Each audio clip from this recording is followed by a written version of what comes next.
Pinatunayan na nga ni Alden Richards yan at Maine Mendoza na talagang kahit ano pa ang paninira na gawin sa kanila ay babalik at babalik din sa kanila ito. Matagal na kasing pinaplano ni Alden Richards at Maine Mendoza ang gagawin nilang pag-amin. Ngunit ano nga ba ang kumukontra sa kanila dito? Dahil syempre may pangamba rin silang dinadaanan dito. Lalong-lalo na ang pag-amin na gagawin nila ay hindi na lamang para sa kanila, ngunit para na rin sa mga nakapaligid na tao sa kanila, lalong-lalo na ang mga Aldab Nation at ang mga kontra dito na mga bashers.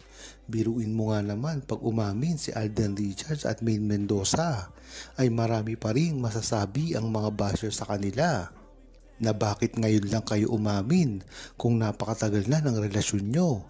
Ibig sabihin ay ngayon ka lang nanligaw kay Maine Mendoza.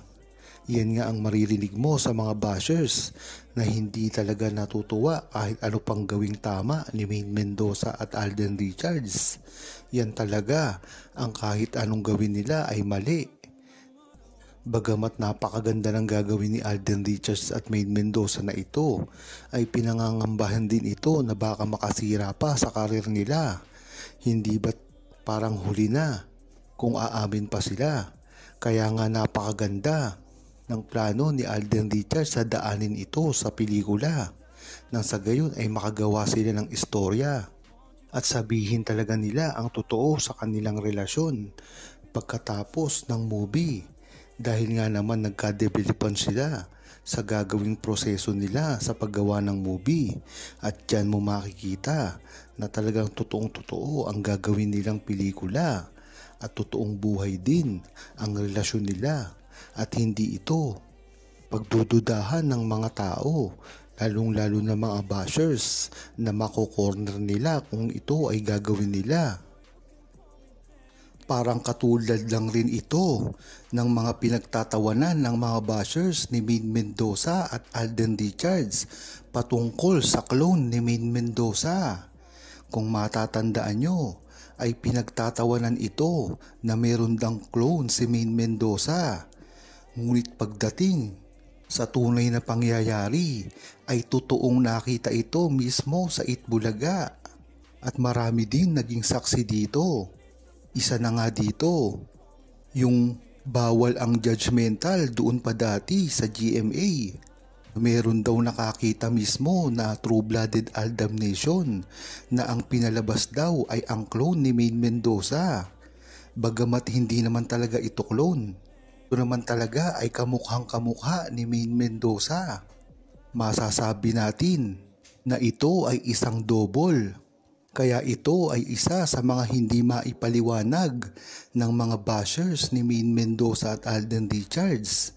Talagang kung kukumprontahin ng buong Aldab Nation ang mga pangyayaring ito, ay talagang makikita mo na nagkakabuhol-buhol na ang script ng mga naninira sa kanila, dahil ang mga paninira nila ay bumabalik din sa kanila.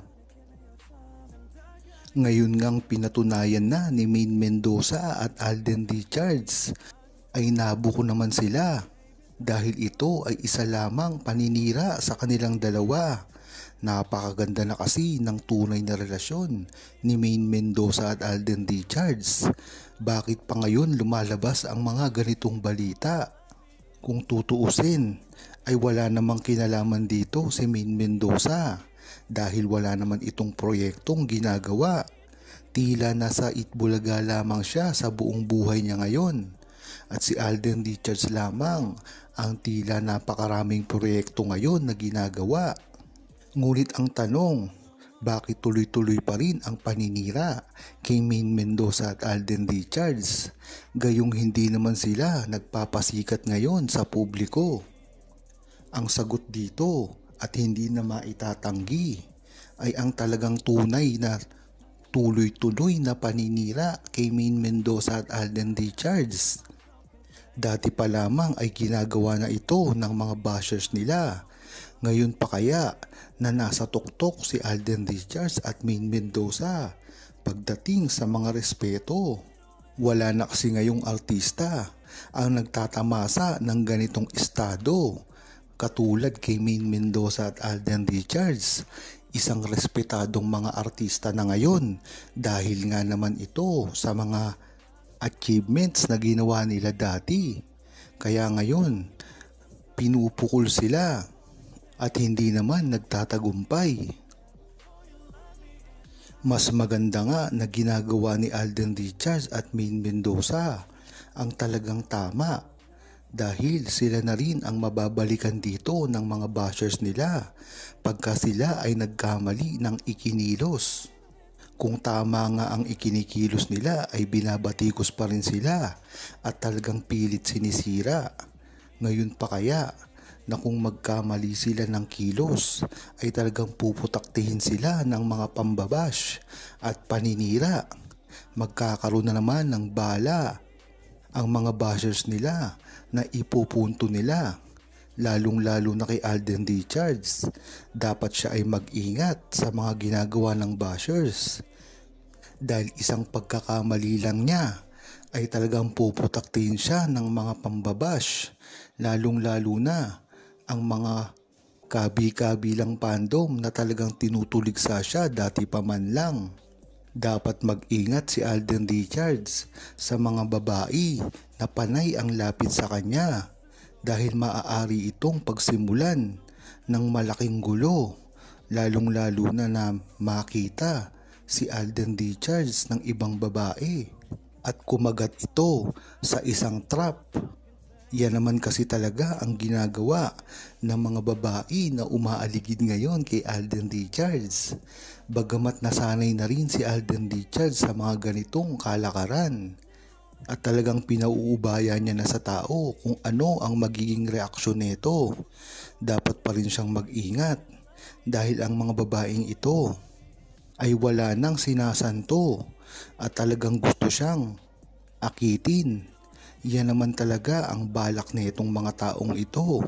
Kahit pa mismo mga malalapit na kaibigan na ni Alden Richards ay talagang nagagamit na rin siya. Ilan na rin kasi ang mga kaibigang totoo ni Alden Richards na mga babae sa showbiz.